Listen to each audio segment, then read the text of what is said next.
오늘 주시는 하나님의 말씀은 시편 102편 1절부터 14절까지 말씀입니다. 할렐루야.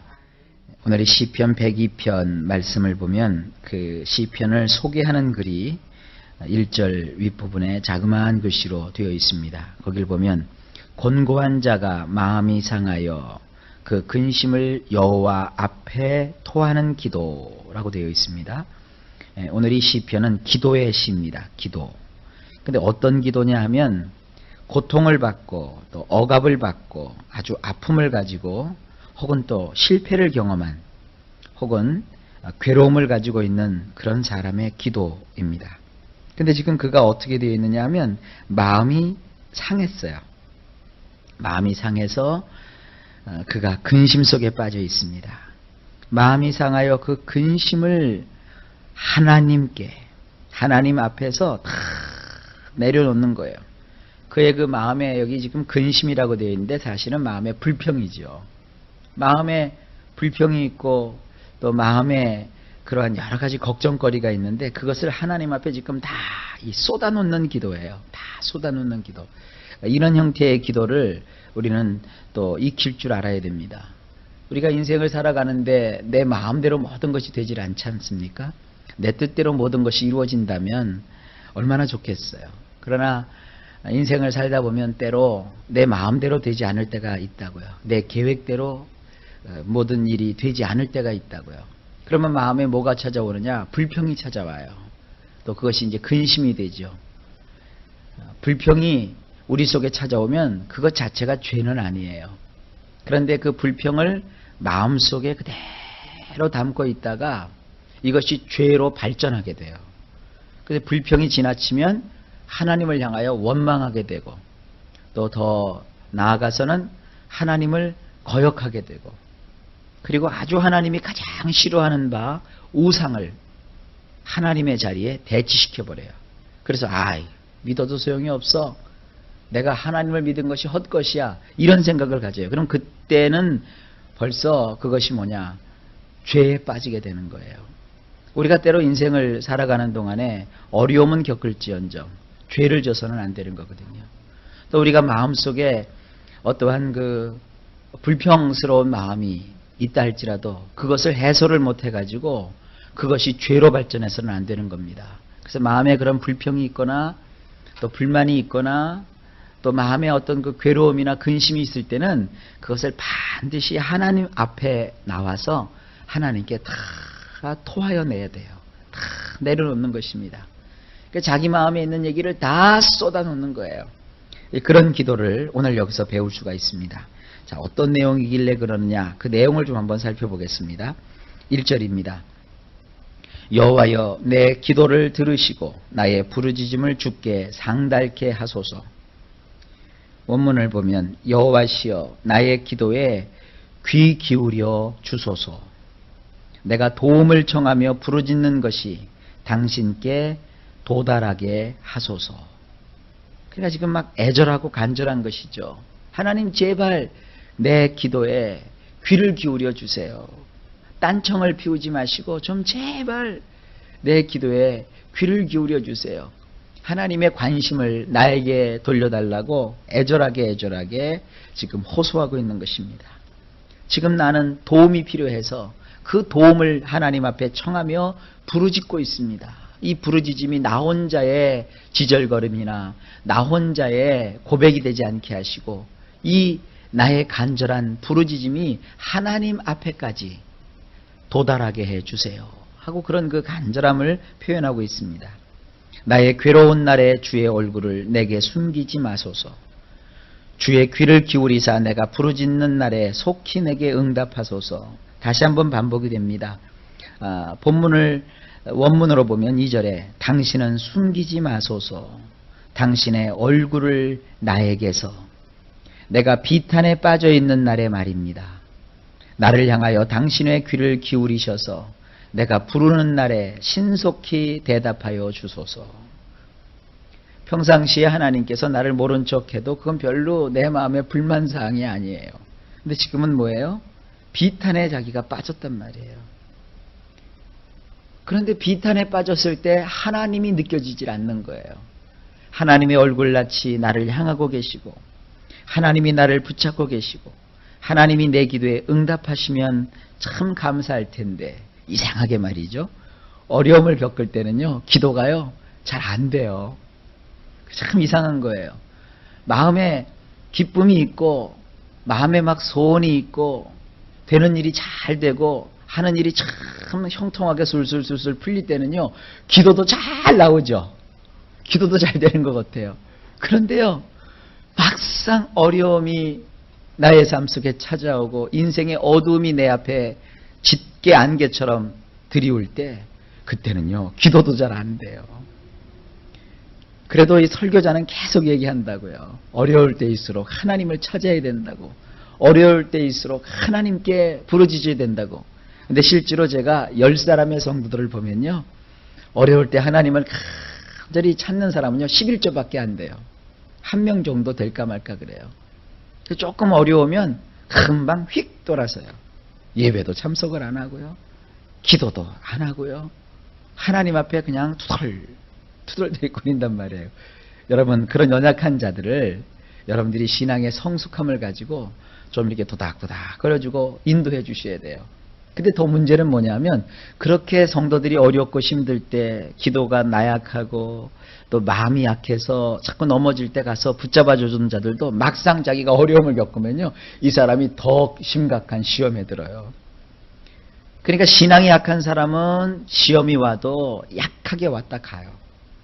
그런데 신앙이 깊고 연조가 많은 사람들이 오히려 이런 어려움을 겪게 되면 더 크게 시험에 들더라고요. 그래서 이런 그 기도를 우리가 평상시에 보면서 마음을 다지셔야 돼요. 첫째 바라기는 여러분 인생에 괴로운 날이 없기를 제가 바라지만 그것은 그야말로 소망일 뿐이에요. 살다 보면 크고 작은 일들이 우리를 괴롭히고 어렵게 해요. 그럴 때마다 신앙 없는 자가 되지 마시고 여러분들은 신앙 가진 신앙이 있는 자가 되실 수 있기를 바랍니다. 그래서 하나님께 나와서 하나님께 다 쏟아 놓으세요. 다 쏟아 놓으세요. 그러면 하나님이 역사해 주세요. 3절입니다. 대저 내 날이 연기같이 소멸하며 내 뼈가 냉과리같이 탔나이다. 먼저 원문을 보게 되면 왜냐하면 나의 날들이 연기처럼 소진되었으며 나의 뼈들이 화덕같이 그을려 버렸기 때문입니다. 그랬어요. 먼저 그 우리 성경에 보면 이 냉과리라는 말이 나오죠. 이것도 참 어려운 말로 느껴지시는데 이 냉과리가 뭐냐면 타다 남은 장작, 시커멓게 그을린 장작을 뜻해요. 그래서 이것이 불이 붙어갖고 타야 되는데 시커멓게 그을렸단 말이에요. 근데 이제 원문은 그 냉과리에 관심이 있는 것이 아니라 원문에는 이런 냉과리라는 표현이 없고요. 대신에 화덕같이 시커멓게 그을려 버렸다. 화덕은 불 때는 난로잖아요. 그러니까 불을 막 지피는데 거기에 불을 자꾸 지피다 보니까 그을음이 자꾸 끼잖아요. 그래서 시커멓게 되어버렸다고요. 그러니까 내가 사는 인생의 날이 연기처럼 날아가 버려요. 다 사라져서 없어져 버리고요. 그나마 나에게 남아있는 뼈들도 시커멓게 다 타버렸어요. 이건 이제 우리식으로 표현하면 어떻게 될까요? 우리는 뼈가 탔다고 하지 않고 우리나라 사람들은 한을 가진 민족이기 때문에 우리 뭐라고 표현해요? 속이 시커멓게 다 타버렸다는 거예요.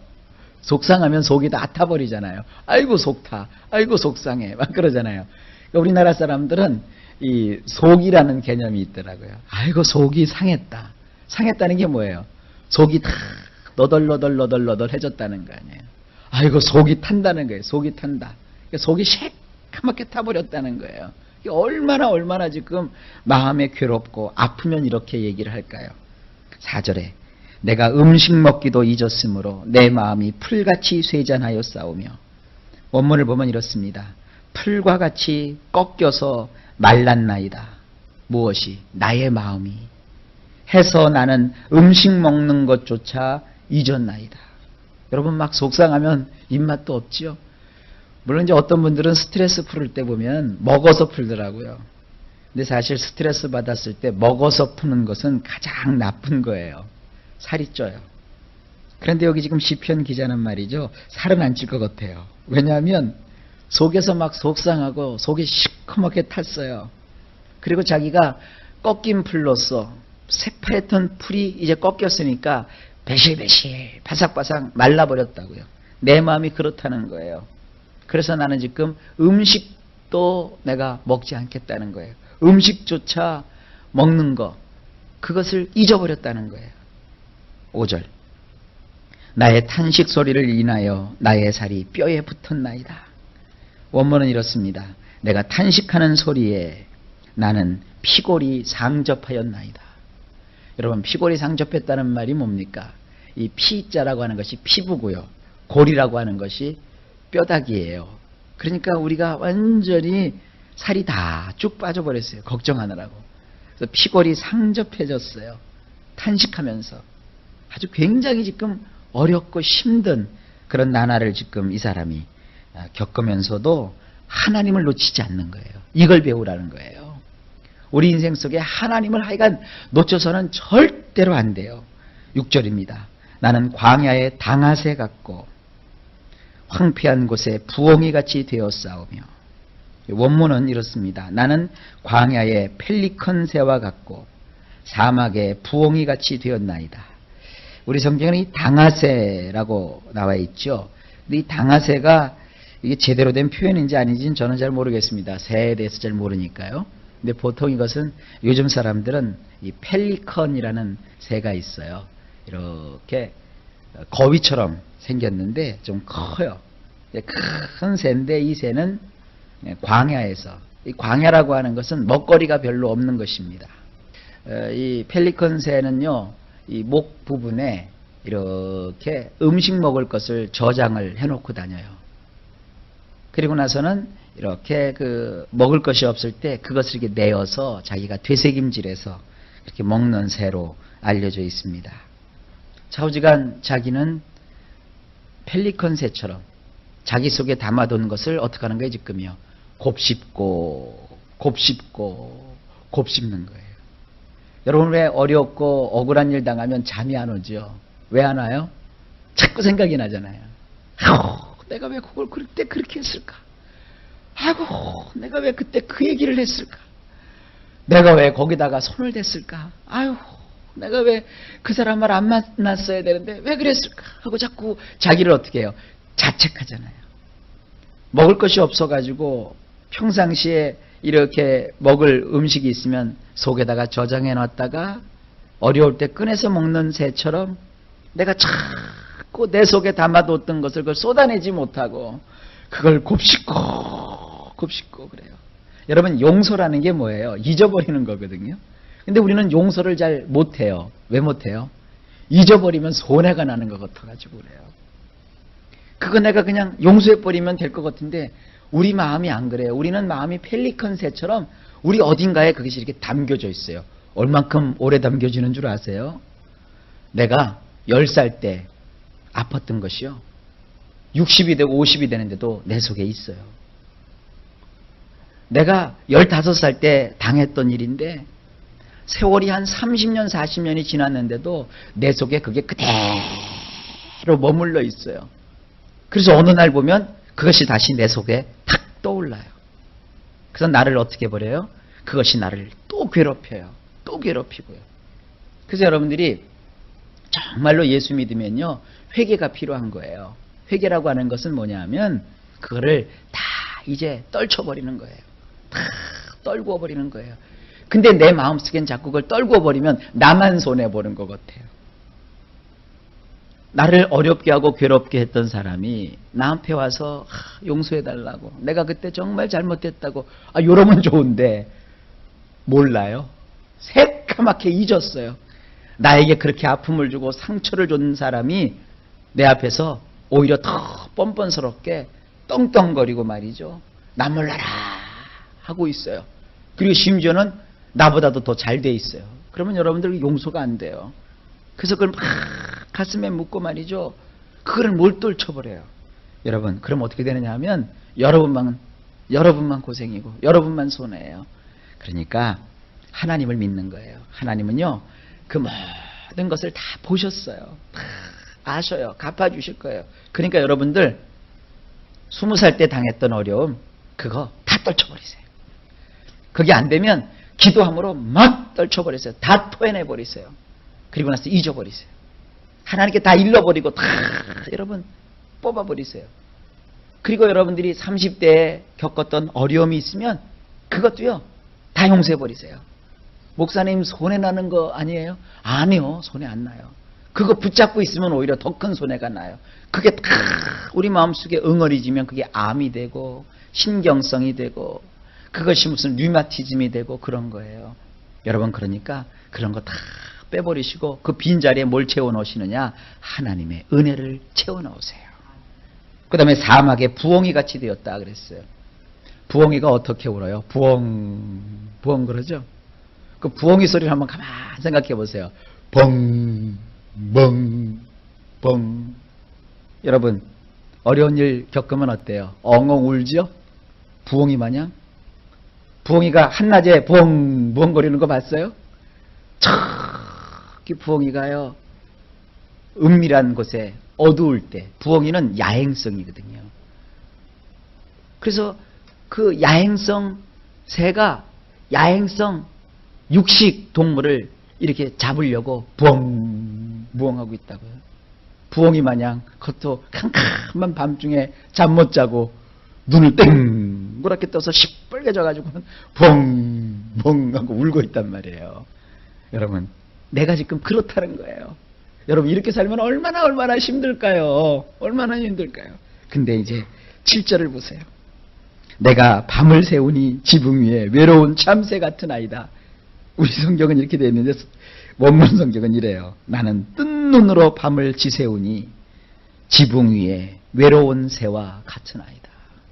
새가 새들끼리 어울려서 막 날아다녀야 되는데 이놈의 새가 밤새도록 잠을 못 자가지고요, 지붕 위에 이렇게 천막 끝에 이렇게 들어가갖고는요 꾸벅꾸벅 졸고 있어요.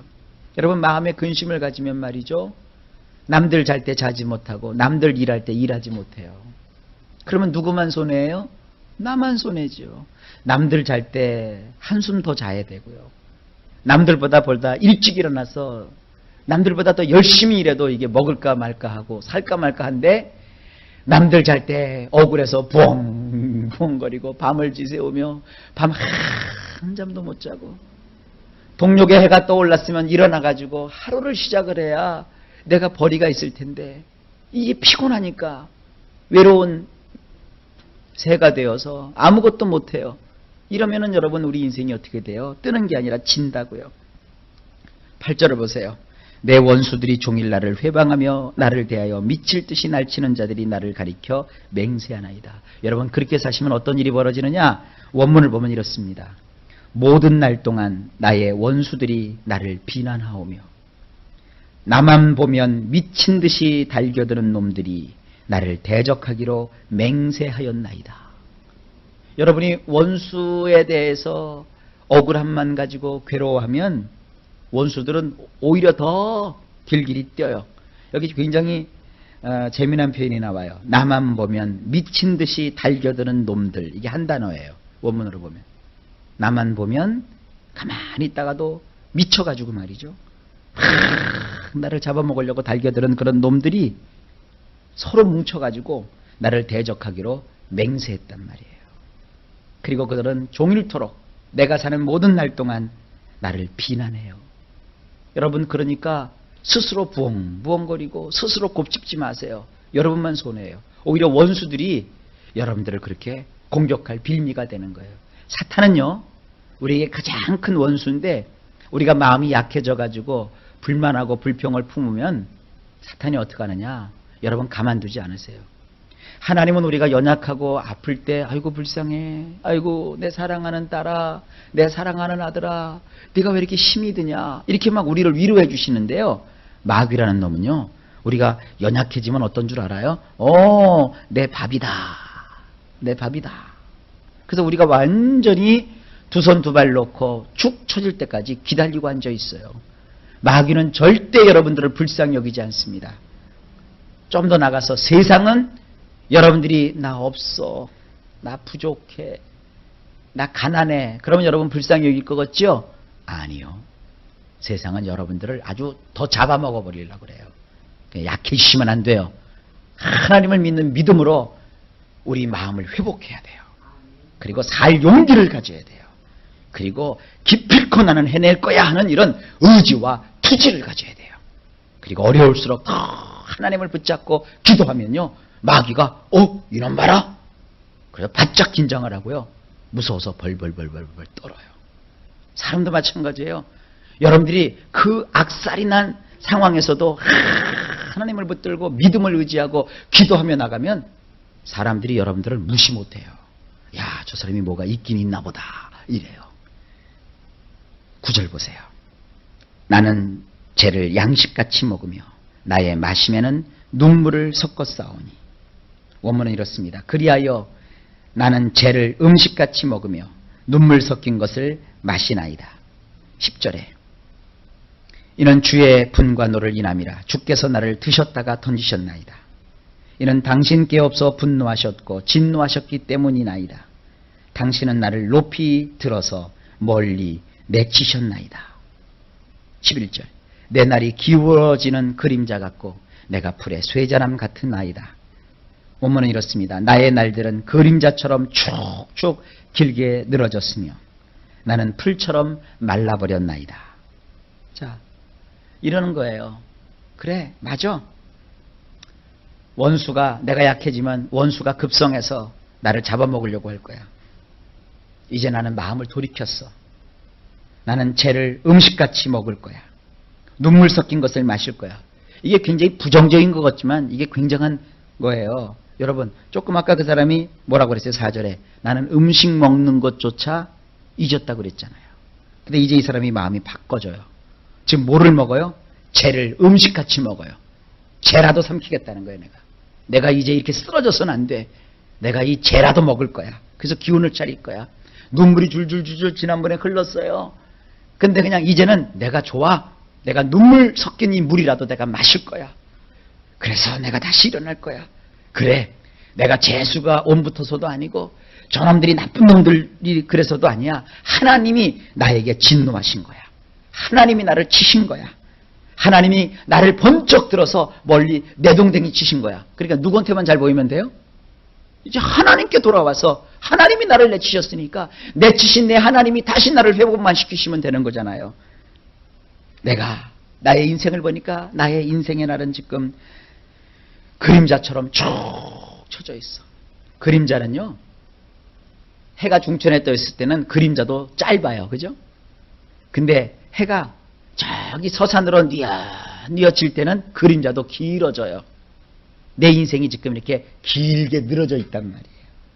그리고 나는 이미 풀처럼 잘라버린 풀처럼 말라졌어요. 그림자가 길게 늘어진 걸 갖고 여러분들 뭐라고 탄식하지 마세요. 이게 좀 지나면 밤이에요. 길게 늘어진 그림자 보면서 아이고 내 인생아, 아이고 내 인생아, 그러면 여러분 회복이 안 돼요. 그리고 나는 지금 이미 꺾여진 풀이에요. 풀이 이제 마르는 건 당연하죠. 그러니까 내 인생이 길게 축축 늘어진 거 인정하세요. 내가 풀처럼 말랐던 거 그거 인정하세요. 그거 아니야, 나는 이제 망하지 않았어, 나는 가난하지 않아, 나는 억울하지 않아, 이렇게 막 자기 암시를 시키는 게 아니라 그걸 그대로 인정하는 거예요. 그래, 나는 한번 실패했어. 좋아. 나의 인생은 한번 꼬꾸라졌어. 좋아. 내가 지금 이렇게 어려움 겪는 것은 좋아. 난 이렇게 어려워. 나는 가난해. 하지만 이런 뜻이에요. 12절. 여호와여 주는 영원히 계시고 주의 기념명칭은 대대에 이르리이다. 원문이 이렇습니다. 그러나, 굉장히 중요해요. 그러나 여호와이신 당신께서는 영원토록 살아계시오니 대대로 당신을 주목할 것이니이다. 하나님, 나는 하나님을 바라보겠습니다. 살아계신 하나님이십니다. 나뿐만 아니라 나의 자손도, 나의 자손의 자손도 하나님께 주목할 것입니다. 13절. 주께서 일어나사 시온을 긍휼히 여기시리니 지금은 그를 긍휼히 여기실 때라 정한 기한이 오미니이라. 굉장히 중요한 얘기인데 우리 성경은 그냥 슬쩍 넘어갔어요. 원문을 보면 이렇습니다. 당신께서 일어나셔서 시온을 깊이 사랑하시리니 그에게 은혜를 베푸실 때가, 그 정한 때가 올 것이니이다. 하나님이 나를 사랑하실 거야. 그리고 하나님이 은혜를 베푸시는 그 때가, 보라 지금은 구원받을 만한 때요, 은혜의 날이라 그랬잖아요. 그 은혜를 베푸시는 그 날이, 그 정해놓으신 때가 나에게 올 거야 그랬어요. 아직은 하나님이 은혜를 베푸실 때가 아니기 때문에 내가 지금 이렇게 이 모양 이 꼴을 하고 있지만, 아니야, 하나님은 살아계세요. 그래서 그 살아계신 하나님이 나에게 그 정한 날을 주셔서 나에게도 은혜를 주실 거야. 이 마음을 가지고 이 고통 속에 있는 자가 하나님을 바라보고 있는 거예요. 그래서 14절에 이렇게 말하고 있습니다. 주의 종들이 시온의 돌들을 즐거워하며 그 티끌도 연홀히 여기나이다 그랬어요. 원문이 이렇습니다. 실로 당신의 종들이 그것의 돌들을 좋아하며 그것의 흙조차 호의를 가지게 될 것이니라. 그래서 하나님의 종이 된 나는 하나님이 거하시는 그 시온에 심지어 굴러다니는 돌도 좋아할 것이고, 그리고 그곳에 널려져 있는 흙조차도 내가 아주 호의를 가지고 관심을 가지고 기뻐하고 좋아할 것이라는 거예요. 이게 뭐예요? 나의 마음을 어디다가 온팡 두겠다는 거예요? 하나님에게. 하나님이 거하시는 그 도성 시온에, 심지어는 그 시온에 있는 돌 하나, 시온에 있는 그 흙 하나, 그것까지도 내가 사모하며 호의를 가지고 가까이 하며 붙잡겠다는 거예요. 그 마음을 가지세요. 하나님이 희망이에요. 하나님이 소망이에요. 하나님이 해답이세요. 예수 그리스도는 모든 문제에 해답이 되세요. 그분만이 모든 문제의 자물통을 여는 열쇠가 되세요. 그래서 여러분들 마음에 막 낙심하고 인생을 한탄하고 괴로워하는 게 아니라 마음을 돌이키세요.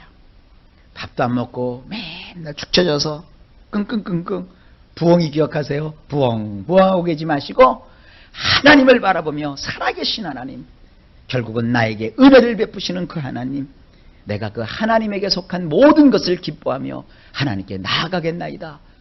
여러분, 오늘날 이 시온의 돌과 시온의 흙은 무엇입니까? 여러분, 교회예요. 그래서 여러분들이 오히려 어려울수록 더 교회를 가까이 하세요. 더 하나님을 가까이 하세요. 더 하나님 앞에 봉사하시고 나와보세요. 그러면 이렇게 하나님께서 응답해 주세요. 우리를 회복시켜 주시고 축복을 주시는 거예요. 여러분, 이 신앙의 원리를 오늘 잘 익혀 놓으시기를 주의 이름으로 축복합니다.